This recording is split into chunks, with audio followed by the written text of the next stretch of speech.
Sobrang nakakagulat na balita. Grabe, Senator Erwin Tulfo, nagsalita na. Tuloy ang impeachment ni Vice President Sara Duterte. Naiyak si VP Sara. Ayon sa nakalap nating impormasyon, nilaglag ni Marcoleta si VP Sara Duterte. Pumayag siyang ituloy pa rin ang impeachment, ipapakita na ang ebidensya. Pipirma daw sa resolution ang Senate. Grabe, Senator Erwin Tulfo, nagsalita na. Tuloy ang impeachment ni Vice President Sara Duterte. Naiyak si VP Sara. Tara, panoorin natin. Ako?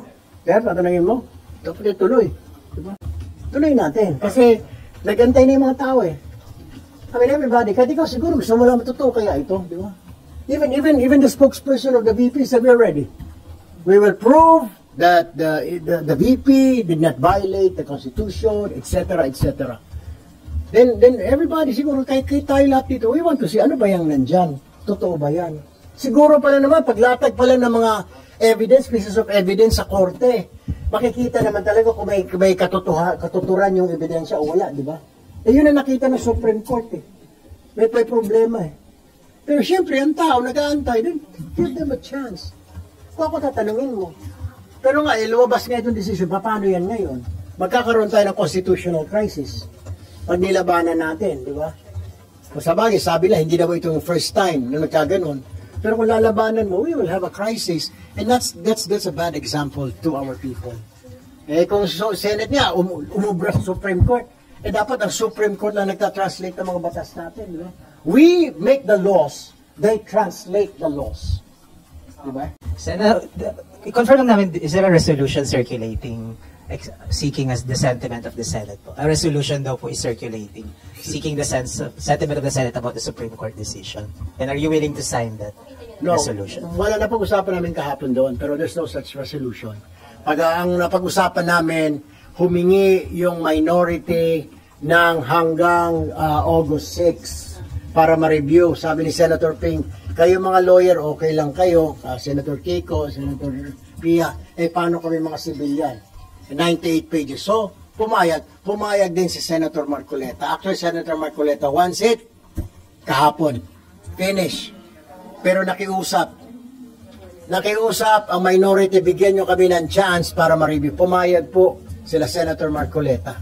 Yung sa impeachment, sir, tingin nyo, sir, dapat pang ituloy yung trial kahit na may decision na yung Supreme Court? Yun nga pinag-usapan, kaya ang tagal namin kahapon eh. Ano ba talaga? Parang, damn if you do, damn if you don't. I know why we're here. Since I'm appointed as the chairman of the Committee on Games and Amusement, everybody is waiting for official statement from the committee. I would prefer, though, to make a statement about consulting with the Vice Chair and the members of the committee. I am speaking for myself, not the committee itself, because we haven't convened yet. Hindi pa kami nagkita-kita, hindi pa kami nag-usap. I also want to hear their side. But if I can have it my way, kung ako tatanungin nyo personally, I want this online gambling stop. Kung ako po masusunod, ora mismo dapat itigil na ang online gambling. Because of the fact, masama na po ang nangyayari. May mga bata na hindi na nag-aaral. May mga pamilya na naghihiwalay. May mga baon na sa utang. Hindi na umaabot sa bahay ang sweldo. Naghihiwalay ang pamilya, nag-aaway-away. May mga karamihan hindi na nagagawa ang trabaho. Take the case of that lawmaker na nahuli, nag-online sabong, yung isa, card games. E nakakahiya naman, di ba? We have to stop this. This is getting serious by the day, so online gambling must, not should, must be stopped. Pero definitely, it is the job we can only recommend to Malacanang, to the executive, our position right now, kasi wala pa po tayong batas. But given the chance, definitely, kung tatanungin niyo ako, ayoko na ng online gambling. So total answer? Exactly. I mean, sinasabi ng executive because may mawawala yung kanilang yung income, of course, we understand that. Pero we also have to weigh yung cons, di ba? Yung effect, social effect. Yun ay nabanggit ko sa inyo, mga bata hindi na nag-aaral, hindi umaabot ng sweldo sa bahay, panagsweldo si mister. Mga tao, imbis na magtrabaho, nandun, pumunta ka sa palengke, pipindot-pindot pa piso-piso na sa slot machine, yung scatter. Yan ang mga uso ngayon eh. Scatter, sabong. Mabuti pa ito mga ito, legit. Yung online sabong, illegal eh. Di ba? Sir, so pag nag-meet po kayo sa committee, hello. Check. Ito na. Sir, pag nag-meet kayo sa committee, as chair, you will recommend to conduct hearings on online gambling? I would like to hear sa lahat ng member, what's their opinion? What do you think? Lahat sila tatanungin ko. For now, kasi I believe I had Senator Bongo and Senator Bato de la Rosa as vice chair, and then Senator Rafi as member. Ayaw ko sino pa magpapalista. And I'll definitely ask them anong position. Because I will tell them up front my position is. And I will say, ito ang problema natin ngayon, di ba? We need to stop this. But kung mayroon ko kontra, sabihin ko, I want to listen, I want to hear. Ano ba yun? Kasi kung sasabihin na kita ng gobyerno, we understand that. Pero kung mas marami naman yung negative effects sa positive, pati ba matitigil, di ba? Maraming nasisira ang buhay, nalululong, nagkabaon-baon sa utang. Hindi na nag-aaral, yung sinanla ng mga gamit sa bahay, things like this, di ba? So, and siguro kailangan talaga pag-usapan. Alright? Dahil, alam ko sa executive, we have to convince executive habang wala pang batas na, well, sir, we have to stop this. We've heard naman the pronouncement of the president. Tama naman siya. Pag pinutol natin, sabi ng PAGCOR, mag-underground. Case in point, online sabong. Walang online sabong, pero paano yung isang mambabatas nakakapanood ng online sabong? Bawal yun. Ibig sabihin, nag-ooperate ang online sabong. Itong online sabong na ito, hindi nagbabayad sa PAGCOR, hindi nagbabayad ng taxes, nothing. Diba? So, nasasayang. Nakakalungkot nga eh. Palakpakan na sana, di ba? Nawala ang pogo. Pinalitan naman ng pigo. What's the use? Kung titignan mo nga, mas okay sana eh. Mas okay pa yung pogo because pogo, ang biktima lang doon mga Chinese, hindi Pilipino. Dito ngayon, Pilipino tayo. Kasi hindi naman natin ma-access yung pogo. Sila lang doon sa China. Nakakapaglaro ng casino, ng what have you, slot machine doon sa pogo. Philippine Offshore Gaming Operations. Yeah, exactly. Definitely. Dapat meron tayong executive order, siguro. Pero we have to recommend to the president. Pero before that, I will have to talk to the committee. Where do we go from here? Dapat we're on the same page, di ba? Hindi pwede yung chairman, ayaw. Pero ilang members ko hindi. Dapat unanimous. Decision natin, para malakas-lakas. Sige, we go to the president, we go to Malacanang, we go to Senator Chis. Senator Chis, ito ang posisyon ng committee. Habang wala pang EO, wala pang what, na definitely the Committee on Games and Amusement is against online gambling. Senator, Senator. Amount of regulation po tinigyan. Kahit na strict regulation. Well, bago siguro yung regulation natin, sir, kailangan siguro muna mag-usap-usap lahat ng stakeholders eh. Magsalita ang PAGCOR. Ano bang meron dyan? Anong pwede mong masabi? Paano mariregulate? Kakausapin natin Department of Finance. Magkano ba mawawala? Kung regulation, pipilitin natin regulation. Magkano mawawala? Pero at the same time, may mga ibang stakeholders, parents, church, educators. Kasi mga bata hindi po kapasok eh. Lahat ng ito, di ba? Kailangan natin tanungin, okay, nailatag na ng PAGCOR yung kanyang, itong gagawin natin, chairman, sasabihin ng DOF, itong kailangan natin, pag pinasara mo, mag-underground yan, wala tayong kita. Let's ask the church, what's your stand? How do we solve this? Let's ask the parents, association of parents, teachers, etc. Let's ask everybody, yung mga stakeholders dito, di ba? Let's ask the kabataan, the youth, di ba? Ano sa tingin nyo? How do we solve this issue? Hindi lang kasi ito problema ng gobyerno eh. This is not only the problem of the government. It is the problem of everybody. Every parent, every lawmaker, lahat eh. So, kung maghahanap tayo ng regulation, dapat yun talaga maayos. Di ba?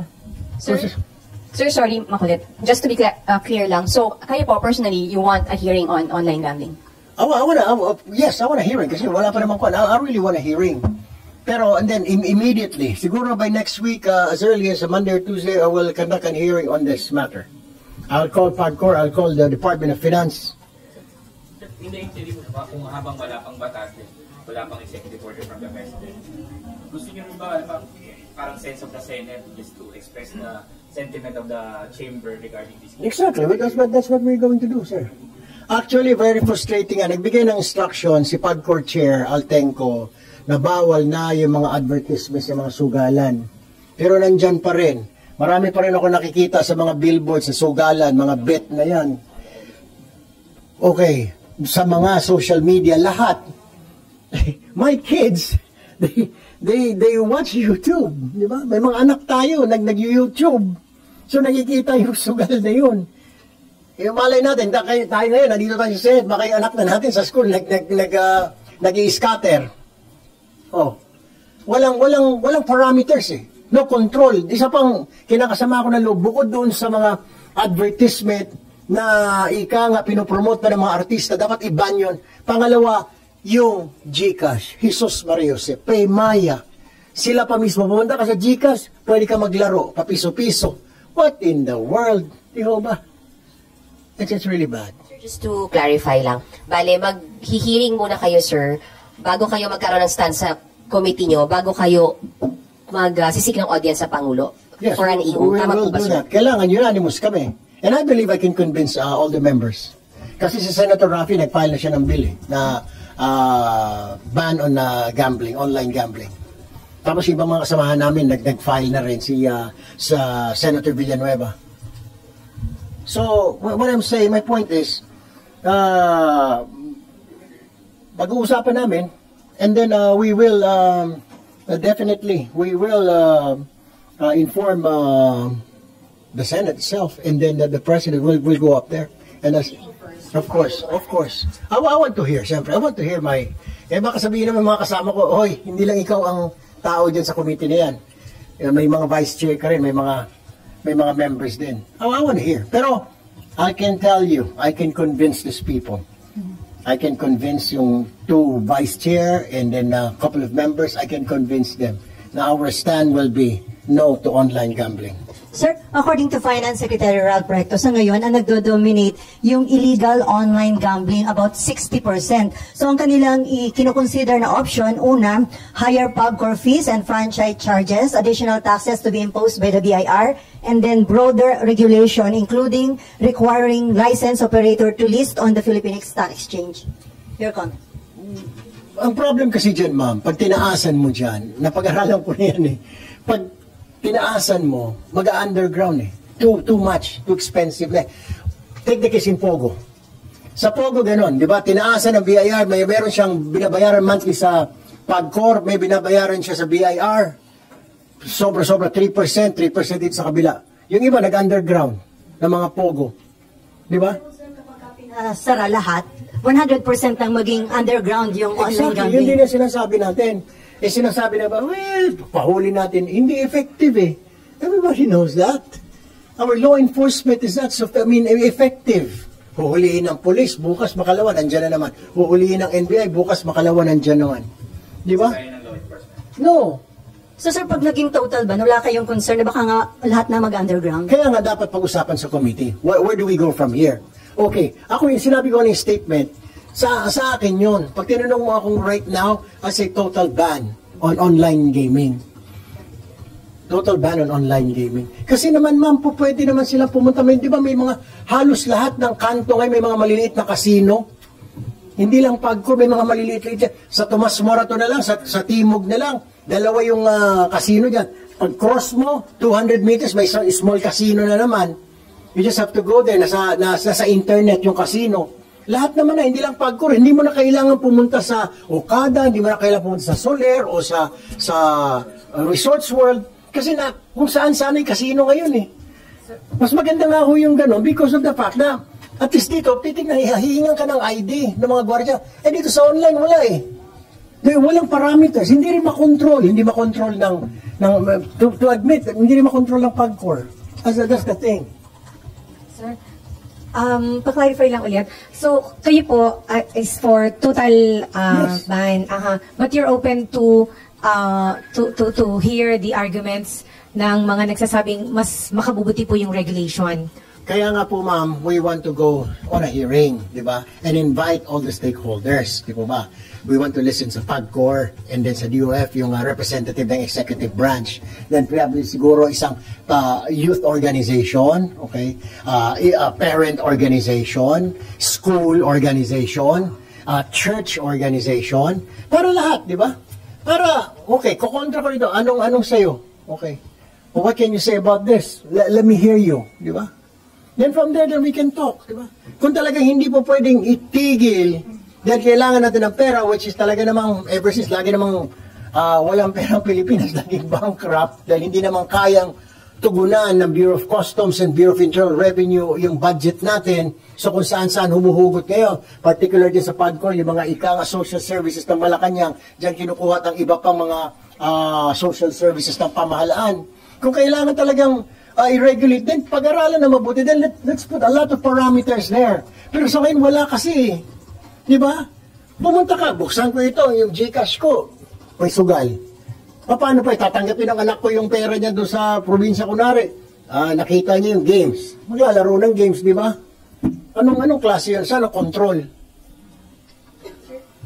Sir, mabalik lang po ako dun sa nabanggit nyo kanina na lawmaker na nakita allegedly watching Isabong. Do you think po, una, reaction nyo po dun, and kailangan po kaya ng disciplinary action doon? Bahala na po. Dito na po tayo sa Senate. Congress po yun. I believe nasa Congress po yun. So, bahala na po yung Ethics Committee doon, yung mag-discipline sa kanya. Pero, very frustrating when I saw that we were in session, we were on a break kahapon dyan sa lounge nung pinakita sa akin ng mga senador. Kilala mo ba ito?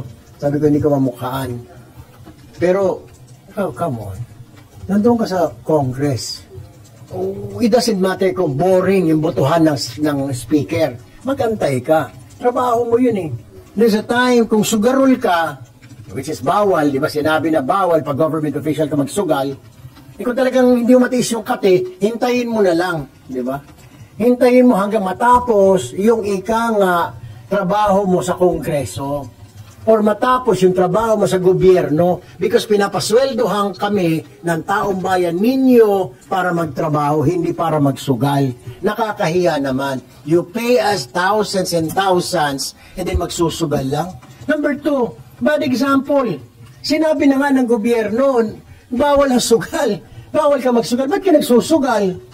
I hope the Congress will do something about it kasi nakakahiya. Sir, dapat din ba i-pursue yung nakita sa video? Kasi nga bawal ang online sugal, pero bakit meron siyang nasa cellphone dapat tanungin yung mababatas na yun. Anong site ba yan para ma-investigan and report it immediately? Report it immediately to PAGCOR, to the police, to the NBI. Di ba? Para masara yun. Pero maniwala ka, hindi. Ay, 2 o 3 yata na sites ang tumatakbo pa. Sir, in and outside of the Sir, pero in and outside of Congress or Senate or public offices, di ba dapat di naman talaga nagpa-participate ang mga government officials? I mean, kailangan pa ho bang i-remind yung mga kagaya po ninyo? Hindi ko nga maintindihan eh. I don't know. Bakit kailangan nilang gawin yon? Besides, di ba, dapat naman, pagtuon naman ang pansin yung trabaho mo, di ba? It's working. Yun ang sinasabi natin. This is the effect of online gaming. Pati sa mga private, pati sa mga bangko, pati sa eskwelahan, nagsusugal.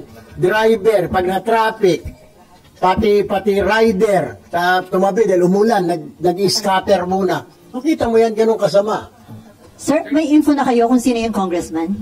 Hindi ko sigurado. Baka pag nagsabi ako rito, mayari pa. Pero may Sir, starts with Len. Tingin nyo dapat yung congressman na yun. Umamin na siya, umarap siya, pag-apologize sa Hindi, dapat. Ang kuhan doon yung leadership dahil kilala siya, di ba? Yung siguro sa yung ethics, di ba? What's happening, nakakahiya naman. Yung dalawa na yung isa, naglalaro yata ng poker. O bilyar ba yun? Halatang halata eh. Pero Senator, yun nga, hindi ba dapat umamin na lang? Kasi lahat suspect naguhulaan kung sino. Para mapadali na ang buhay ng lahat. Bilang former. Hindi ko kilala eh.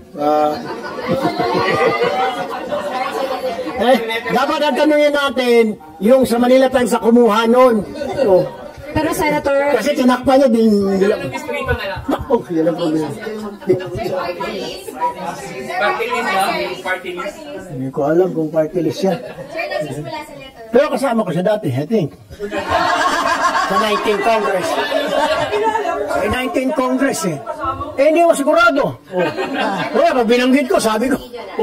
Di ba? So sir, hindi neophyte congressman. Hindi. Pero Senator, seriously, sa ganyang asal, yun na nga, nakita na ng lahat. Ano yung proper thing for him to do? Well, siguro mag-apologize siya or then he has to explain. Di ba? Bakit? Kahit nasabihin natin boring, siguro boring nga. Dahil kanya-kanya nagtatayo, yung botohan nila kung bakit binoto si Speaker Romales. Pero, then you do your job, you stay there. Huwag ka naman magsugal. Dahil pinabayaran ka, pinapasweldoan ka ng gobyerno, tapos nagsusugal ka. What? Sir, sorry to clarify lang. Sabi niyo kasi kayo na, sir, patapusin naman muna yung trabaho sa gobyerno bago magsugal. So okay lang sa inyo, sir, government officials? No, I said, kung talaga hindi niya na makontrol dahil nangangati yung kamay niya, bahala siya sa buhay niya, at least naman sana magserbisyo muna siya. My point is, bawal nga di ba? I said before that, na bawal lahat ng government officials. At saka government employees, hindi lang officials. Meron talaga, dahil addict na, ano magagawa mo, di ba? Kung may mga addict nga, mga nasa gobyerno, alam nila bawal yun, nag-addict pa rin, laging nahuhuli. Malas na lang, nahuli siya, di ba? Hindi ko sinasabi na sang-ayon ako. Pero kung talagang hindi niya na makontrol yung kanyang kate, dapat trabahuin niya muna. Doon siya magtago siya sa bahay niya, magsugal siya ng online gambling. Are you referring to yung isa nagsusugal kasi isa poker, so both of them should apologize? Apologize. Tapos the Congress should ask for an explanation. Why? Imbis na magtrabaho sila, nagbobotohan sila, serious business yung araw na yun, di ba? Nagbobotohan ng speaker. Bakit ka nagsusugal? Number 2, bawal naman yun. First place, bawal talaga. Sugal, ano explanation? There's no explanation. Sir, para ma-address na daw yung mga corruption sa mga government projects like flood control, si SP Cheese, magpa-file siya ng proposed bill na bawal na yung mga government officials at mga relatives na makialam or maging kontratista o supplier ng mga government projects. Tingin nyo yun yung tamang measure para ma-address itong corruption? Hindi lang contractor, ma'am, pati utilities. Dapat wag makialam, wag magnegosyo ang isang politiko, hindi lang sa construction, pati sa mga utilities. Power, water, wag makialam ang politiko. Paano? Doon pala sa COMELEC. Kung nakita ng COMELEC, out ka na, X. Hindi wag nang tanggapin, i-disqualify na kaagad yun. Kasi, ang tagal ng mga kaso na yan, di ba? Yung construction na yan. Napag-usapan nga nagkatanungan na kahapon sa caucus Sino ba mga kontraktor dito? Wala namang kontraktor. Sa mga utilities, sir. Magkano sa utilities? Hindi naman natanong. Ang tinanong construction.